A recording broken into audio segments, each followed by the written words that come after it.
Bonjour. Ah, ça fonctionne déjà.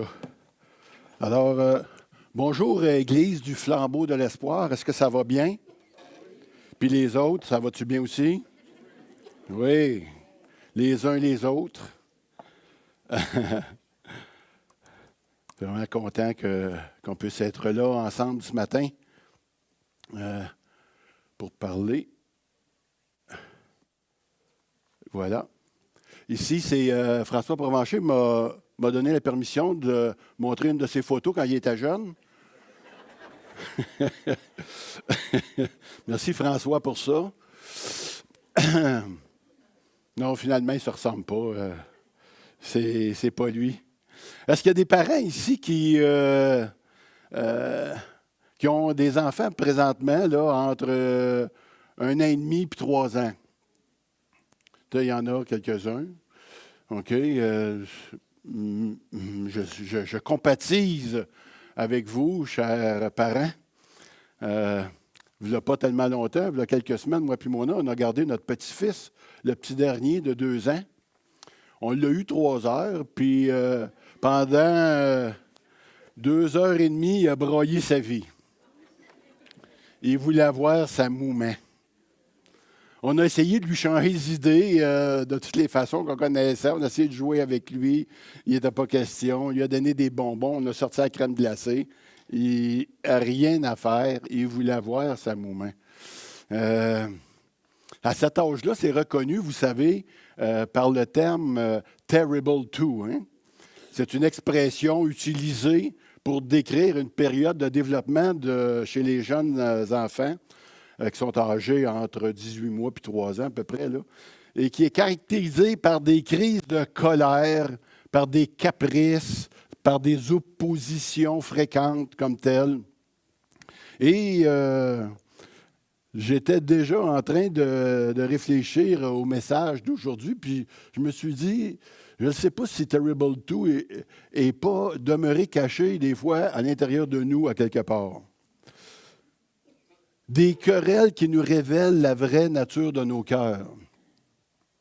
Ce matin, j'aimerais vraiment que chacun de nous puisse considérer ce message-là pour lui-même. Je sais qu'on va le voir aussi dans les autres. mais si on le considère pour nous-mêmes, ça va nous aider à changer notre vie, ça va nous aider dans nos relations aussi également avec nos proches, avec nos frères et sœurs en Église. Les conflits sont partout autour de nous, allant des disputes sans gravité, comme attendre après quelqu'un trop longtemps, ou à des guerres ouvertes, qu'on pourrait dire, où il y a des insultes, de la violence verbale, des menaces de toutes sortes. Je me demande effectivement jusqu'où la phase Terrible 2 ne laisse pas des traces dans notre vie d'adulte. Non qu'on hurle comme des malades, mais pour avoir ce qu'on veut, naturellement, mais on peut demeurer tellement entêté, des fois, pour avoir raison. Qui pense que j'ai raison? Ça va pas bien, là. 2 mains qui se lèvent. Oh. Non, mais des fois, on peut s'emporter au milieu d'une conversation, puis même on se demande encore pourquoi, des fois. On emploie des paroles méchantes, blessantes. On prend le risque, des fois, de détruire notre famille pour quelques minutes de plaisir sexuel. Certains couples qui s'aimaient tendrement finissent par se livrer une guerre presque sans merci. On devient rapidement irrité lorsqu'on est pris dans un bouchon de circulation, par exemple. On fait des crises quand quelqu'un nous coupe le chemin, comme c'est arrivé il y a quelques semaines avec un certain docteur à Montréal qui s'est fait couper le chemin par un jeune homme en trottinette. Hein? Terrible 2 est sorti du cœur du monsieur. Pourquoi? La réponse, c'est quand même assez simple. C'est à cause de notre cœur. Est-ce qu'il y a des personnes ici qui vous font sortir de vos gonds plus que d'autres? Est-ce qu'il y a des personnes ou des choses que vous identifiez qui usent votre patience plus que d'autres? Est-ce que vous pouvez identifier durant la dernière semaine, peut-être même depuis ce matin, parce que ça peut arriver quand même souvent, quelque chose qui a initié une irritation en vous, un conflit qu'un rien a provoqué, comme par exemple, je ne sais pas, un comptoir de vaisselle qui est bien plein, une chambre d'enfant qui est plutôt en désordre, des dépenses d'argent pas tellement utiles, ou des choses peut-être plus sérieuses, comme un mariage qui est entré dans un cycle un petit peu interminable d'irritation, puis qui déclenche de part et d'autre des remarques désobligeantes des fois. Ça prend l'allure d'une mini-guerre presque. On est toujours comme sous tension. Il y a été un temps peut-être où ton conjoint ou ta conjointe, c'était ton meilleur ami, puis aujourd'hui, tu as de la misère à t'ouvrir, tu as de la misère à parler avec lui ou avec elle. Il y a dans la vie, et peut-être même dans l'Église, des personnes à qui tu ne veux peut-être pas trop parler pour éviter que les choses s'enveniment, éviter les problèmes. J'ai nommé quelques exemples. Peut-être que ça fait référence à toi. Ça ne fait pas référence. Il y en a sûrement dans ta propre expérience que ça te rappelle ce genre de choses-là. Parce que les conflits, vous savez, les querelles, ça concerne tout le monde. Même toi, même moi. Mon but ce matin, ce n'est pas de nous culpabiliser, mais simplement qu'on puisse prendre conscience d'une chose. Les querelles, les conflits, nos colères, les irritations sont utiles. Oh, bon, c'est parfait. On va s'en donner à cœur joie maintenant. Non, mais souvent, au lieu d'être écœurés de nous-mêmes quand on fait ces choses-là, puis de vouloir changer nos cœurs par rapport à ça, ce qu'on veut surtout, c'est changer le cœur de l'autre. On voudrait même changer le monde pour qu'il arrive à notre point de vue éventuellement. Mais voici ce que la Bible dit à propos des conflits, des querelles, et pourquoi ils sont présents dans nos vies et comment surtout on peut vraiment s'en prémunir. On va lire je vais demander à Mona de lire dans le livre de Jacques, à partir au chapitre 4, à partir du verset 1 jusqu'au verset 10. Mona? D'où viennent les conflits et les querelles entre vous? N'est-ce pas des désirs égoïstes qui combattent sans cesse en vous? Vous convoitez beaucoup de choses, mais vos désirs restent insatisfaits. Vous êtes meurtriers, vous vous consumez en jalousie et vous ne pouvez rien obtenir. Vous bataillez, vous vous disputez. Vous n'avez pas ce que vous désirez parce que vous ne demandez pas à Dieu. Ou bien quand vous demandez, vous ne recevez pas, car vous demandez avec des mauvais motifs. Vous voulez que l'objet de vos demandes serve à votre propre plaisir. Peuple adultère que vous êtes. Ne savez-vous pas qu'aimer le monde, c'est haïr Dieu? Si donc quelqu'un veut être l'ami du monde, il se fait l'ennemi de Dieu. Prenez-vous pour des paroles en l'air ce que déclare l'Écriture. Dieu ne tolère aucun rival de l'esprit qu'il a fait habiter en nous. Mais bien plus grande est la grâce qu'il nous accorde. Voici donc ce que déclare l'Écriture. Dieu s'oppose aux orgueilleux, mais il accorde sa grâce aux humbles. Soumettez-vous donc à Dieu, résistez au diable, et il fuira loin de vous. Approchez-vous de Dieu, et il s'approchera de vous. Nettoyez vos mains pécheurs et purifiez votre cœur, vous qui avez le cœur partagé. Prenez conscience de votre misère et soyez dans le deuil. Pleurez, que votre rire se change en pleurs et votre gaieté en tristesse. Abaissez-vous devant le Seigneur et il vous relèvera. Amen. Merci beaucoup, Mona. Mona, je vais te redemander de lire ce verset-là de chapitre 4, 1 jusqu'au verset 2a, s'il te plaît. D'où viennent les conflits et d'où viennent les luttes parmi vous? N'est-ce pas de vos passions qui combattent dans vos membres? Vous désirez et vous possédez pas. Vous êtes meurtriers et jaloux. et vous ne pouvez rien obtenir. Vous avez des luttes et des conflits. Alors, Jacques est en train de traiter d'une question qui nous concerne tous. Pourquoi on est si peu patient? Pourquoi, finalement, on pogne les nerfs rapidement? Pourquoi c'est difficile d'oublier des mots qui nous ont blessés? Vous savez, on est des guerriers. On a beaucoup, beaucoup d'énergie lorsqu'il est temps de faire le trouble. Mais on en a tellement peu lorsqu'il vient le temps de faire la paix. Qui c'est qui est d'accord avec ça? Non, c'est correct. Normalement, notre premier réflexe pour expliquer nos réactions tout croche puis qui sont inappropriées bien souvent, on justifie puis on blâme les autres pour ça, que ce soit les autres ou les circonstances. Voici des phrases déjà entendues que vous avez peut-être dites ou entendues. S'il y a quelque chose qui m'enrage, moi, c'est les cons oranges. Ah, je ne suis plus capable.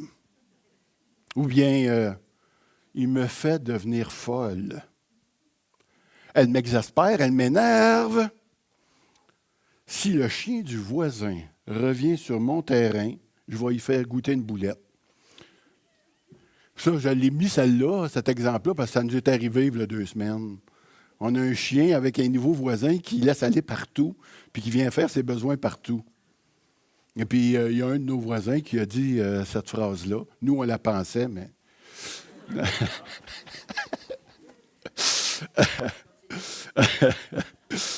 Ah non, mais... Ce sont des phrases qui remettent notre mauvaise humeur sur quelque chose, hein, ou quelqu'un, ou en tout cas. Jacques nous dit qu'on pourra jamais comprendre nos excès de colère de cette manière-là, c'est-à-dire en regardant en dehors de nous. Il dit, si on veut mieux comprendre puis gérer nos colères, il va falloir pouvoir regarder à travers notre cœur. Le trouble, frères et sœurs, pour ceux qui ne le savaient pas encore, il vient à l'intérieur de vous. Je ne sais pas s'il y en a des docteurs ici, on pourrait peut-être opérer puis l'enlever, mais vous allez voir qu'il y en a un qui l'a fait quand même. Il y a plusieurs versets dans la Bible aussi, à part de Jacques, qui parlent de cela. Je vais demander à Mona d'en lire quelques-uns ici. Le cœur est tortueux plus que tout, et il est incurable. Qui peut le connaître? Dans Jérémie 17, 9. Ce n'est pas ce qui rentre dans la bouche qui rend l'homme impur, mais ce qui sort de la bouche. Voilà ce qui rend l'homme impur dans Matthieu 15, 11. L'homme qui est bon tire le bien du bon trésor de son cœur. Celui qui est mauvais tire le mal de son mauvais fond, dans Luc 6, 45. Donc, ce n'est pas les circonstances qui sont le problème. La preuve, c'est que personne ne réagit de la même manière devant une situation. Pendant que certaines personnes sont en train de faire du sang de cochon lorsqu'ils sont pris. Ça se dit-tu, ça, du sang de cochon? C'est une expression québécoise. Ça veut dire du mauvais sang, je voulais dire. Bon, alors, mettons que vous êtes pris dans un bouchon de circulation, puis que c'est vraiment difficile pour certaines personnes. D'autres, c'est pas de problème. Ils en profitent pour manger un petit morceau, puis on en voit des fois qui sont en train de se maquiller en attendant. Ça ne semble pas être problématique. Tu sais, certains deviendraient peut-être amis avec le chien du voisin, puis tu sais, ils l'inviteraient peut-être plus souvent chez eux. On ne sait pas. Tu sais, ça dépend de comment qu'on est, qu'est-ce qu'on vit, tu sais, par rapport à ça. Quelques-uns peuvent peut-être trouver un prédicateur qui est long et ennuyeux, pendant que d'autres trouvent qu'il est en train de prêcher son meilleur message, comme vous ce matin, mettons. Le gars, tu sais, il est là, tu sais. Il n'en manque pas une. Les gens, c'est ça. Les gens ou les circonstances ne produisent pas le même effet sur nous. Vous comprenez? C'est ça que je veux dire. C'est la preuve que cela vient de l'extérieur. Ça ne vient pas, mais de nos cœurs. Jacques met l'emphase sur le cœur lorsqu'il dit « vous désirez, mais vous ne possédez pas ». Il est en train de faire le lien aussi entre les désirs et les frustrations puis les conflits. En fait, nos désirs sont au premier rang de bien des guerres. Vous n'avez pas ce que vous désirez. Oh, Mona, excuse. Vous n'avez pas ce que vous désirez parce que vous ne demandez pas à Dieu. Ou bien quand vous demandez, vous ne recevez pas, car vous demandez avec des mauvais motifs. Vous voulez que l'objet de vos demandes serve à votre propre plaisir. Chacun de nous est continuellement en train de vouloir, de désirer quelque chose. Toutes nos actions sont précédées, motivées, caractérisées par nos désirs. C'est à cause de vos désirs que vous vous levez le matin, que vous vous couchez le soir. Nos désirs nous poussent à travailler pour obtenir quelque chose ou pour éviter d'autres choses. On pourrait dire ça comme ça. Nos désirs nous poussent, façonnent aussi nos relations. Ça constitue les lunettes à travers lesquelles on interprète les situations qui nous arrivent. Jacques nous dit qu'en examinant nos désirs, on va comprendre ce qui nous arrive, nos gestes teintés d'irritation qui puisent leur source dans le désir. Je vais juste apporter une petite bémol. Il n'est pas en train de dire que les désirs sont mauvais en passant.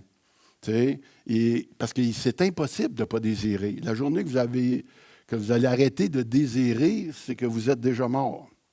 Jacques dit, d'où viennent les luttes? Et d'où viennent les querelles parmi vous, sinon de vos passions qui guerroient. Je vois là, tantôt j'ai dit qu'on était des guerriers, les passions qui guerroient dans nos membres. Il se passe une guerre intérieure, et puis elle ne fera pas la une des journaux, celle-là. Mais elle est bien présente. C'est une guerre, une attaque directe, que je pourrais dire, au royaume de Dieu qui est en nous. Peut-être présentement, tu désires déjà commencer à fermer les yeux un petit peu. Ou tu commences déjà à sentir un petit peu la faim. Ou tu as hâte de répondre au message que tu as reçu juste tantôt pendant qu'on louait. Je ne sais pas. Mais tu peux être aussi intrigué par la suite du message. Puis là, il y a un combat qui se passe à l'intérieur de toi. Ça se peut aussi. Tu veux bien demeurer concentré. Ça, c'est la guerre qui se passe toujours à l'intérieur de nous. Et qui va remporter cette guerre? Lorsqu'une guerre éclate entre deux pays, les enjeux sont soit le contrôle géographique, politique. Le but, c'est de s'emparer du pouvoir, vous savez. C'est pareil avec nos désirs. Ils sont là, ils luttent pour prendre le contrôle. Ils déclenchent des fois Terrible 2. Hulk! Car ce qui gouverne nos cœurs exerce une influence inévitable sur nos vies et nos comportements. Il y a beaucoup de désirs qui combattent dans nos cœurs, vous savez, pour prendre le contrôle. Désir de posséder quelque chose, un désir d'être avec une personne, un désir d'être reconnu pour qu'est-ce qu'on fait. Puis quand on ne l'est pas, ça change les choses. Un désir de contrôler toutes les choses, d'être accepté des fois, d'être encore aimé, de désir obtenir l'attention de l'autre, je pense que j'en ai parlé, le désir d'avoir la paix. Il y en a gros qui ont ce désir-là, la paix.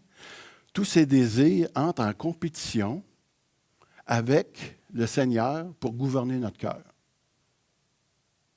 C'est des désirs légitimes que j'ai nommés pour la plupart. C'est des bonnes choses. C'est des choses qu'on souhaite. Mais il ne faut pas que ces choses-là prennent l'ascendant, le dessus, sur ce que le Seigneur veut faire. C'est lui qui veut avoir le contrôle. Quel est le désir qui va prendre le contrôle? Peut-être des fois, une hausse salariale. Si tu travailles le dimanche, on va te donner un petit peu plus. Ou ton appel à servir Dieu. Est-ce que tu vas mettre ton désir de tranquillité, de paix au-dessus des besoins des autres auxquels Dieu t'appelle à répondre? Est-ce que ton désir d'avoir raison face à ton conjoint et à qui que ce soit va dominer sur ton désir d'honorer Dieu? Vas-tu accepter d'avoir tort pour laisser régner l'autre ou laisser régner Dieu sur ton cœur? Si j'enlève le gâteau à ce petit garçon, je risque fort de provoquer Terrible 2. C'est un duel à finir, vous savez. Mona, dans 1 Pierre 1, versets 14 et 15. Comme des enfants obéissants, ne vous laissez plus diriger par les passions qui vous gouvernaient autrefois autant de votre ignorance. Au contraire, tout comme celui qui vous a appelé est saint, soyez saints dans tout votre comportement. Ici, vous avez compris que le cœur, c'est comme il est représentatif là, de mes besoins charnels. Et lorsque on est dominé par un certain désir, il y a deux réactions qui sont possibles. Si je t'aide à réaliser ce désir-là, on est en business.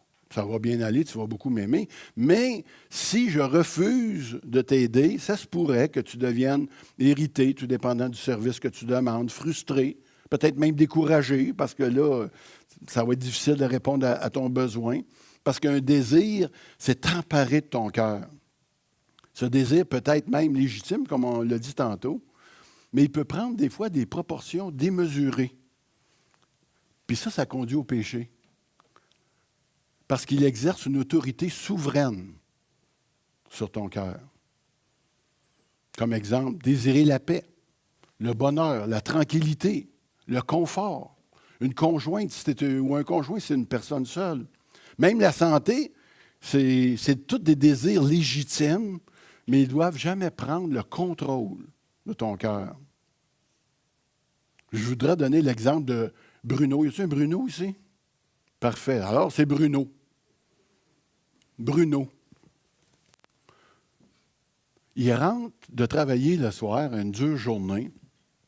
J'ai déjà donné un exemple similaire, sans doute, des fois. Il anticipe un bon accueil. Il sent déjà l'odeur du repas que son amoureuse lui a préparé. Elle va l'accueillir avec amour, là, puis elle va prendre le temps de lui demander s'il a passé une bonne journée, puis va prendre du temps avec lui, tu sais. Il imagine une soirée là, passée avec sa famille. Ils vont lire quelques versets bibliques. Ça, j'ai dit ça là, pour les plus spirituels. Mais sinon, tu vas écouter un bon film là, à la télévision en famille. Et le hockey, mettons aussi. Et puis, mais aussitôt... désir. Alors, mais aussitôt qu'il a franchi le seuil de la porte, là, tu sais pas, mon Bruno... qu'il n'y a pas personne vraiment pour l'accueillir. La vaisselle du matin est encore sur le comptoir, dans l'évier. Il n'y a pas d'odeur du repas. Les enfants se chicanent, puis ça crie fort. Puis lorsqu'il cherche sa conjointe, il la trouve dans le salon, assise confortablement sur le divan, en train de consulter son téléphone. Elle arrive en lui disant « Chérie, j'ai magasiné toute la journée, excuse-moi pour le désordre, pour trouver notre prochaine destination voyage. » Voilà que tout le beau rêve de Bruno s'est changé en cauchemar.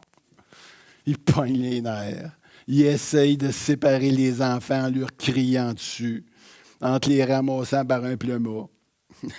Ça, c'est mon père, disait ça de même. Il regarde sa femme et a envie de lui tordre le cou, pour rester poli, on va dire. Et puis là, tout le monde, la chicane est poignée, tout le monde s'en prend à lui parce qu'il n'est pas parlable. Bon, c'est ça, c'est de sa faute. Je regarde cette histoire-là, que je trouve que ça n'a pas rapport avec la réalité, là, je le sais bien. Bon, peut-être un petit peu, là, des fois. Mais c'est pour dire que c'est pas la famille qui a fait en sorte que son rêve s'est changé en cauchemar. Ça n'a rien à voir avec eux autres. Ça a le rapport avec le désir qu'il a gardé pendant la journée, puis suite à il y avait des droits, peut-être, puis il s'est dit, il me semble qu'à soir, ça va être mon soir. Tu sais, fait que là,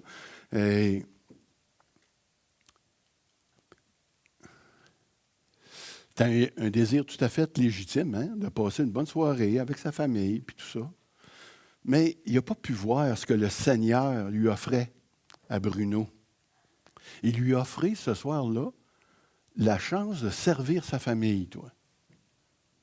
De faire la vaisselle quand il a vu qu'elle n'était pas faite, de prendre un temps avec ses enfants, d'essayer de s'asseoir avec sa femme pour écouter ses désirs. Tu sais, il y avait là l'opportunité de donner sa vie avec joie pour sa famille. Pourtant, il n'a rien vu tellement il était aveuglé de son désir dominant qui dominait son cœur de passer une soirée relaxe. Il s'est trouvé à commettre ce que Jacques appelle ici un adultère spirituel. C'est quoi, Mona? Peuple adultère que vous êtes, ne savez-vous pas qu'aimer le monde, c'est haïr Dieu? Si donc quelqu'un veut être l'ami du monde, il se fait l'ennemi de Dieu. Prenez-vous pour des paroles en l'air ce que déclare l'Écriture? Dieu ne tolère aucun rival de l'Esprit qu'il a fait habiter en nous. Mais bien plus grande est la grâce qu'il nous accorde. Voici donc ce que déclare l'Écriture. Dieu s'oppose aux orgueilleux, mais il accorde sa grâce aux humbles. L'adultère spirituel, dans le fond, c'est simple. Ça consiste à donner à quelqu'un l'amour qui est promis à un autre. C'est comme cela qu'on devient adultère spirituel, quand tu laisses quelque chose ou quelqu'un régner sur ton cœur à la place de Dieu. Le péché des autres, les circonstances difficiles, ce n'est pas là le problème principal, frères et sœurs, comme on vient juste de le voir. Il provient du fait que tu accordes l'amour qui revient à Dieu à quelque chose ou à quelqu'un d'autre. Et c'est souvent l'amour à nous-mêmes.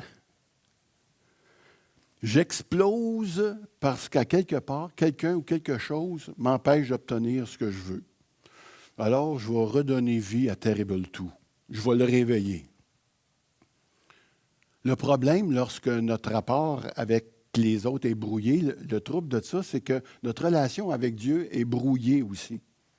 En fait, c'est facile de comprendre parce que quand notre cœur est dominé par un certain désir, je ne vois plus Dieu comme un père sage, un père bienveillant, qui me donne ce qu'il sait qui est important ou qui est utile pour moi. Je cherche plutôt en Dieu un serviteur gentil, aimable, qui va me procurer ce que je demande. On l'a lu, hein? On demande, quand c'est pour nous-mêmes, c'est difficile. J'ai un bon exemple pour vous là-dessus, que j'ai pris dans un livre. Il dit, c'est comme si tu arrives au resto puis que tu commandes un gros filet mignon. Et puis, qui est cuit juste à point, avec une bonne patate au four, avec du beurre en masse, puis de la crème, quelque chose de bon, là, mettons. Et puis, après 30 minutes, le serveur arrive, puis lui, il te sert une belle petite salade avec juste un petit peu de sauce. Puis là, tu dis, ben là, écoute, c'est pas ça que j'ai commandé, tu sais. Oui, mais il dit, excusez, monsieur, mais c'est parce que, après avoir noté votre commande, mon cher monsieur, j'ai réfléchi à votre âge. J'ai regardé que vous aviez quand même du surpoids, puis j'ai pensé à votre santé. Puis je me suis dit que vous aviez pris une très mauvaise décision. Alors, j'ai décidé de vous commander une salade, tout simplement. Et j'imagine qu'à ce moment-là, vous allez dire, mon Dieu, que vous avez été fin. Ben oui, j'y avais pas pensé, toi. Tu sais, amène-moi mon steak, ça presse. Tu vas voir Terrible Two sortir. Pourtant, là, frères et sœurs, c'est exactement ce que Dieu veut faire avec toi. C'est ça que Dieu veut faire avec nous. Il veut nous donner ce qu'on a besoin, mais nous, on a des désirs qui ne sont pas toujours ou qui sont contraires aux siens dans nos vies. Puis on n'est pas capable d'y voir les désirs de Dieu parce qu'on est obsédé par les nôtres puis parce qu'on désire plus des fois. Et Dieu combat pour nous. Dieu aime jusqu'à la jalousie l'esprit qui habite en nous. C'est ce qu'on a lu. Dieu nous aime trop pour laisser d'autres amoureux prendre la place. Il ne tolère aucun rival. Il va s'opposer à notre manière de vivre orgueilleuse, égocentrique. Non pas parce qu'il est contre nous, juste parce qu'il nous aime. Il dit, si donc mauvais comme vous l'êtes, vous savez donner des bonnes choses à vos enfants, votre Père céleste donnera d'autant plus volontiers de bonnes choses à ceux qui lui demandent, dans Matthieu 7, 11. Ce Dieu jaloux nous accorde la grâce qui est l'arme la plus puissante dans la guerre pour le cœur. En fait, sa grâce de Dieu nous donne la puissance de renoncer à nos désirs, même les plus légitimes, est capable de détourner nos désirs de ce monde pour nous tourner vers notre Créateur. Sa grâce est efficace au moment de la tentation. C'est par elle seule que nous pouvons gagner la seule guerre qui compte, c'est la guerre du cœur. La grâce de Dieu nous donne la capacité de nous laisser déranger. Parce qu'elle met en nous des nouveaux désirs. Je me rappelle, ça ne fait pas tellement longtemps que j'étais sauvé. Et puis, j'ai resté vraiment surpris de ça parce que j'avais un 5 à 7 avec mes amis, mais ça tombait un mercredi, puis il y avait une soirée de prière. Puis, j'en reviens pas d'avoir choisi la soirée de prière. J'ai dit ça, là, ça, c'est pas moi, ça. Il y a quelqu'un qui a changé, qui a fait un abracadabra, puis il a changé mes désirs pour une autre sorte de désir.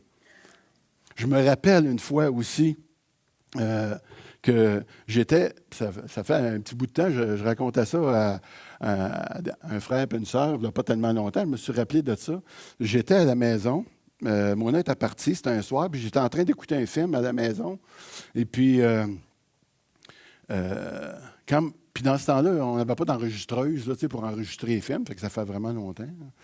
Et puis, ou bien ça, il y en avait, d'autres, on n'en avait pas. Puis j'arrivais à la fin du film, puis Mona est arrivée.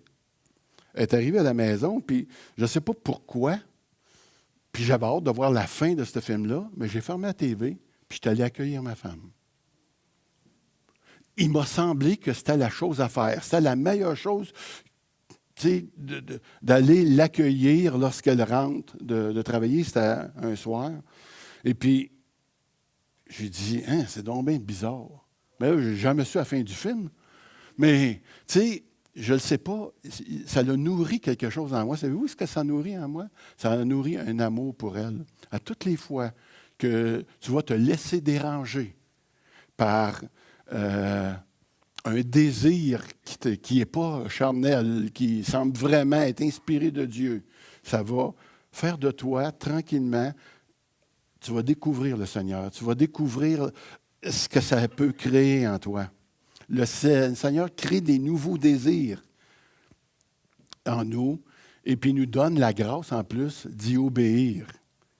Tu sais, ça a été le début de quelque chose dans ma vie, ça, de faire ça.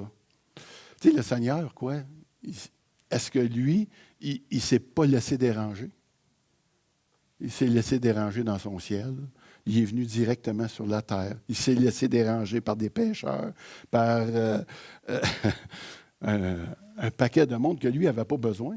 Tu sais, mais il avait une mission à accomplir. Puis nous autres aussi, on en a une mission à accomplir. Puis on a besoin, puis on ne la fera pas sans obtenir la grâce de se laisser déranger par Dieu. En dehors de Dieu, nous n'arriverons pas à trouver la satisfaction, Mona. Prenez conscience de votre misère et soyez dans le deuil. Pleurez. Que votre rire se change en pleurs et votre gaieté en tristesse. Abaissez-vous devant le Seigneur et il vous relèvera. Est-ce que vous connaissez la chanson célèbre des Rolling Stones qui dit I can no satisfaction? Veux-tu me chanter ça, Sylvain? I can get no satisfaction, but I try, and I try, but I can no. Hey, on n'est pas capable, c'est impossible de trouver la satisfaction dans ce monde ou par ce monde.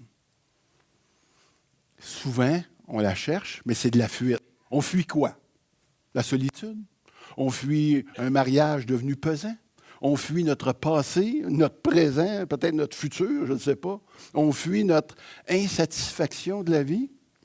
On fuit comment? Dans des dépenses excessives, dans les voyages, le magasinage, tous les âges, dans le travail des fois. Tout cela pour nous amener peut-être un petit peu de paix, un petit peu de joie, de bonheur. Mais il s'agit quoi d'un bonheur qui est très éphémère, vous le savez, hein? Une fois, j'ai dit à Mona, pendant que ça allait mal, moi et puis elle, j'ai dit à Mona, je te paye un voyage. Elle dit, Serge Caron, Si tu n'es pas capable de m'aimer sur le perron sur le perron de la maison, ce n'est pas un voyage qui va changer les choses. Oui, elle avait raison. J'ai économisé beaucoup d'argent. Il dit, il va me forcer. Des fois, on cherche à fuir de toutes sortes de manières, dans l'alcool, la pornographie, la nourriture, dans les séries télévisées, dans le sommeil. Tout cela, nous savons que ce n'est pas une solution valable, car elle nous laisse toujours avec un vide. Il y a Normand Joseph, qui est un prédicateur de Gatineau que j'ai entendu à l'Église du Sentier, qui dit le monde nous offre des promesses pleines de vides, tandis que Christ nous offre des vides pleines de promesses. Une croix vide, un tombeau vide, des vêtements vides là, qui étaient là. En terminant, Jacques nous laisse avec un encouragement qui peut changer nos cœurs et aussi le cours de nos vies. Restez avec moi encore 2 minutes. Approchez-vous de... Oui, Mona, vas-y. Approchez-vous de Dieu, et il s'approchera de vous. Oh! Nettoyez vos mains, pécheurs, et purifiez votre cœur, vous qui avez le cœur partagé. J'ai l'habitude de ramener cette photo-là. Je l'aime trop. Je ne sais pas à me rendre dedans parce qu'elle représente pour moi le plaisir ultime, suprême, une joie indescriptible dans les bras de notre Sauveur. Oui, quand on va être au ciel, on va pouvoir faire ça, mais je pense qu'il y a moyen de rejoindre cet état d'extase-là dans notre vie aujourd'hui aussi. Puis ça n'a rien à voir avec tout ce que le Seigneur, pas le Seigneur, mais ce que le monde peut nous offrir.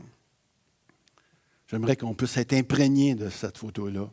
Que votre vie soit représentative du bonheur, que reflète le bonheur d'être avec Christ, de faire partie d'un corps comme cela.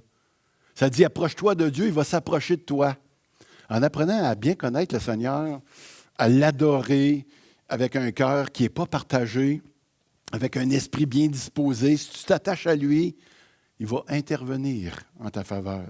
Dieu regarde au fond de ton cœur et il discerne toutes tes intentions. On ne peut pas se jouer de Dieu, on ne peut pas se moquer de lui.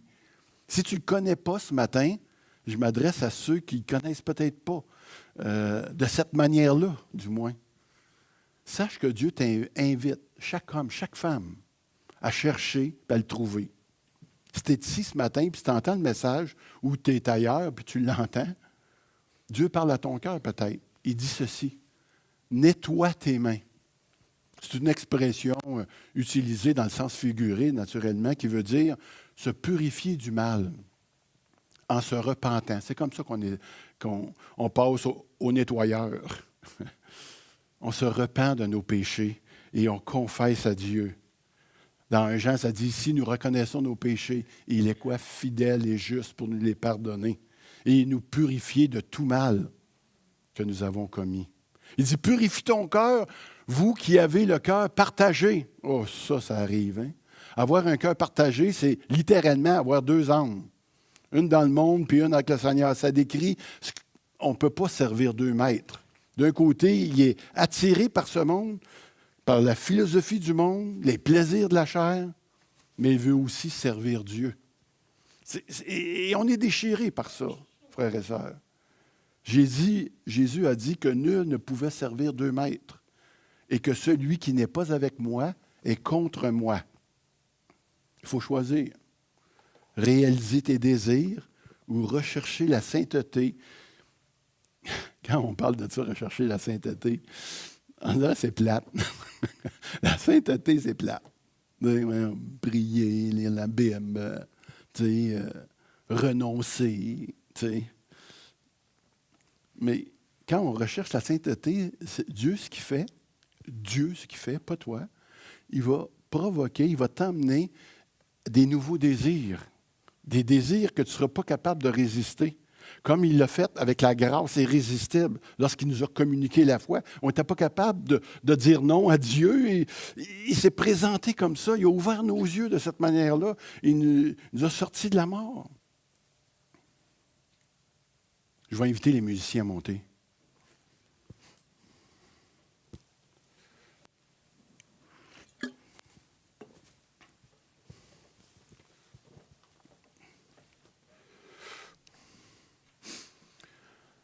savez, on est encore aux prises avec Terrible 2.